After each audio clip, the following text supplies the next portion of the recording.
Today, let's make some thick cut pork chops with a Blackberry Jalapeno sauce.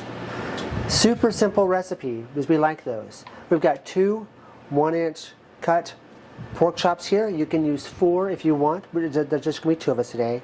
We've let these set out for roughly 30 minutes to an hour to let them become more room temp. We're going to salt and pepper these generously on both sides. In a cast iron skillet over here, we have placed 2 tablespoons of olive oil, and we're letting that heat.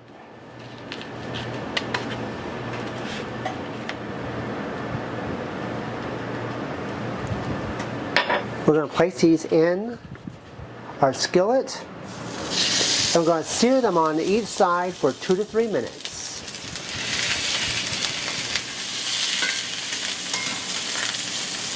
You want to get that nice little crust on the outside of your pork chops. It's now toasted on both sides, nice and brown. We're now going to stick this in a 425-degree oven. We're going to bake that for roughly 15 to 20 minutes. You want your internal temperature to be a minimum of 145 degrees. All right, let's start our sauce now. All right, in our pan here, we're going to put 1 cup of blackberries, 1 cup of grape juice. And I'm going to make such a mess.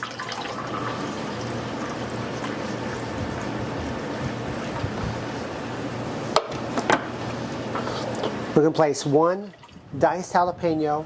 We've taken the seeds out. We've also taken the veins out. That helps get rid of that spiciness. We just want the flavor. We have half a lime that we've zested and juiced. We're going to do 2 teaspoons of minced garlic.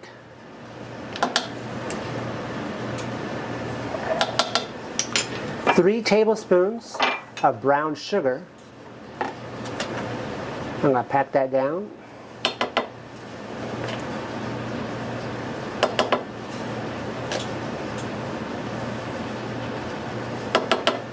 We're going to stick it on our heat, and we're going to cook this for roughly 15 minutes. After our 15 minutes, we've got 1/4 cup of water here. We're going to add 1 heaping, not 2 heaping, but a good sized portion of cornstarch to that. Just going to mix that together.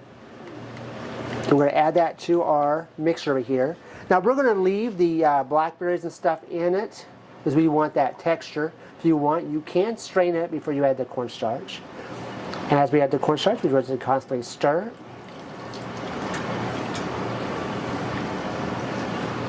And we're just going to cook this for just a few minutes to get that desired consistency that we want. Now that took 30 seconds. Now look at that. See how it sticks to the spoon really well? We're now going to add 2 tablespoons of butter that we have quartered, and we're just going to melt that into our sauce. It helps give it just a little bit of richness. All right, we've got our butter there, and there you can see it's got that nice consistency where it goes off to the side. We're now just going to set this off to the side until our pork chops are finished baking. All right, it has been 20 minutes for us because we like our pork a little bit more well done. We're going to top that with some aluminum foil. And this is an important step because your pork chops are going to be a lot more tender if you allow them to tent. Cook in the same pan for an extra 5 minutes. It's going to help reabsorb some of those juices. But tin with aluminum foil and let it set for 5 minutes. Just going to take our pork chop out. Sit it on a plate. Mom made some delicious sprouts there. Going to take our sauce and just put how much of our sauce that you want on it. Anyway, we have a delicious recipe here. Take a moment to like, subscribe, and share, and we'd really appreciate it.